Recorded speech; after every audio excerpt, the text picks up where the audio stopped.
olmasın bu konbu dağlar. Kim oydu kaker kayalı daşını, yarılı deminen sıkan bu dağlar.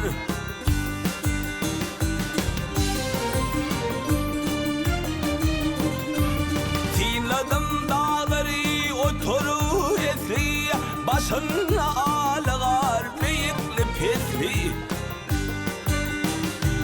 Atalım ruhunu mengreyim misli, parağın nadarı singen bu dağlar.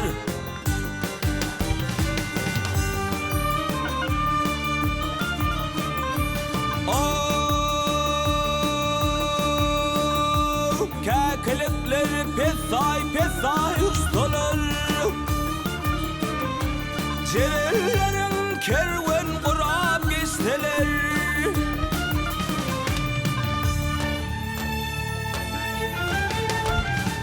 Çeşmenin suyundan kanıp içtiler, hudalak suyundan yakar bu dağlar.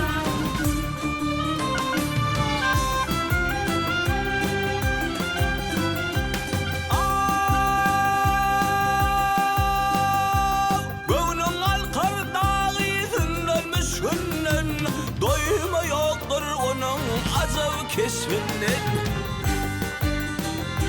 Kimler sahir olmuş dağlan sanat, menin hem gönlümü alan bu dağlar. Kim oydu kaker kayalı daşını, yarını deminen sıkan bu dağlar.